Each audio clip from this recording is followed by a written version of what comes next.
Greetings, YouTube. So this is a continuation of the DC trio that I've been working on, the alternative history, where I kind of recreate Clark Kent, Princess Diana of the Amazons, and Dr. Bruce Wayne. And this is all set in the middle of the 1800s. So today we're presenting Bruce Wayne. And this is going to be, the end of this will be set in 1842. After the previous two videos, we're going chronologically in time here. So Bruce Wayne was born in 1798. And in many regards, he is a holdover from an earlier era. His father was a well-to-do doctor and minor businessman, and was a frequenter of the theater. And in one night, he and his family, his wife, Martha, and his son, Bruce, were coming back from the theater. Bruce was 9. And an unholy thing came out of the darkness. An abomination, a monster that didn't belong in our world, that seemed to warp the very dimensions around it. And Bruce watched it gut his parents right before his eyes. The beast moved in to take care of Bruce, slashed his face, listened to its screams, and seemed to cherish them. But then, from that same darkness, came a group of humans. People that attacked the beast and slew it. These were the investigators out there, the teams that hunt the things in the darkness, the things from the other worlds, that hunt the Cthulhu mythos and the beasts it spawns. They made sure Bruce got back to his home and to his father's loyal servant, Alfred. And Bruce swore that someday he would become an investigator, that he would hunt down the things in the darkness. So he dedicated himself to learn everything he could. He pursued an education that had him being one of the youngest doctors in New York City. But he expanded it beyond medicine. He learned all he could about science of the day, and of course occultism. He became an expert. But he also trained in swords and pistols, in fisticuffs, and a French savant. He trained everything he could. He traveled the world, learning as much as he could to help hunt down the things in the darkness. And hunt he did. Mostly alone, but occasionally working with a supporting team. Cue the Bat family that he could have built around him in this particular version of the DC universe. And he did not adopt some strange persona. He was Dr. Bruce Wayne, an accomplished physician and occult expert. The one that people call when things aren't quite right, as he comes and sets them that way. Jump forward to 1842, when he is finally meets Clark Kent and Diana, who have arrived because they have heard that as an expert in occultism, they feel that he may be either directly able to translate the information contained in the crystal that is in possession of Clark Kent, or at least may be able to know who can. And they are correct in that regard. While Bruce is not an expert on all languages, he has a great deal of information on the languages of the old ones and the cults that have grown up around them. He is not an expert on languages themselves in general, but he does know someone who is someone by the name of Edward Nygma. So again, trying to pull in some of the GC characters that might help. And this is again a more pragmatic, lower, not a 4-color world I'm postulating here. So instead of being a bad guy, Enigma was just a researcher, one that Bruce has used numerous times over the years. Copperpot is probably another one he's probably also used, though he's more of an information broker, buying and selling information, having a lot of contacts in parts of the underworld that Bruce would normally not be connected to, whereas Bruce has a lot of contacts in the occult world that Copperpot might not have. So there's an exchange going on there. Sometimes it's reciprocal, just like I'll give you this piece of information or you give me that, and sometimes they're buying and selling it from each other. So it's, again, a little more pragmatic, a little more grim and gritty than it is in the film noir version of comics, basically, than it is in the DC universe.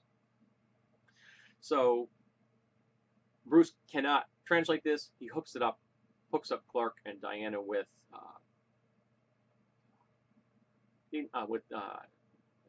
Nygma, who begins to work on translating the crystal, and it's not going to happen overnight. Now, the intervening 2 years that I've talked about, I'm sorry, I'm tired, it makes my face itch, that Clark and Diana were together is an opportunity for a GM or a writer to use them to have individual adventures. And some of the individual adventures that Clark and Diana would have had in that intervening 2 years would have been going after slavers and those that would oppress women.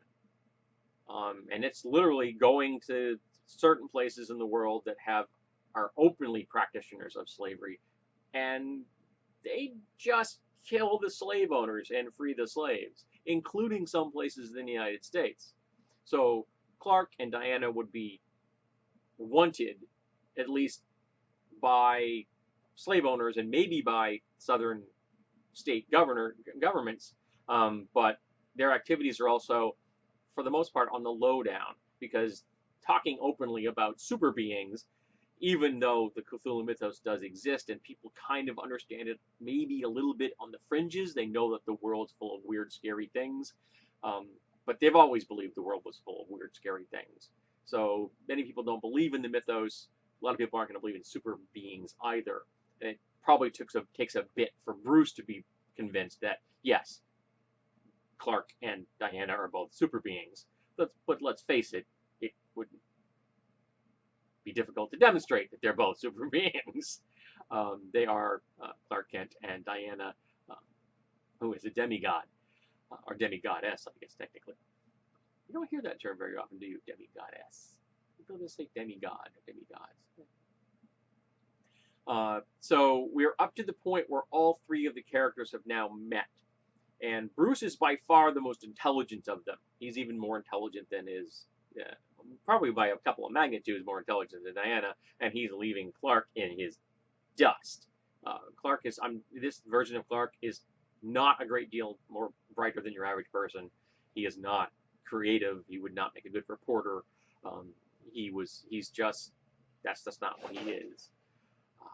Well, Diana got 3,000 years of tactical and strategic thinking and has had a chance to learn a lot of languages and a lot of life experience that Clark and Bruce just haven't had. But Bruce is a bona fide genius, and he is one of the best there is at what he does, if you'll forgive me for borrowing that phrase. And he can easily see how these two can help him achieve his goals. So now you have all three. Clark wants to find out his past. Diana wants to free slaves and women from oppression. Bruce wants to wipe out the mythos. So here we go. They're all together now. They have an agenda that is both involving social justice, but also some selfish concepts here. They very much have their own missions in life, but they also realize that they want to benefit humanity on some level.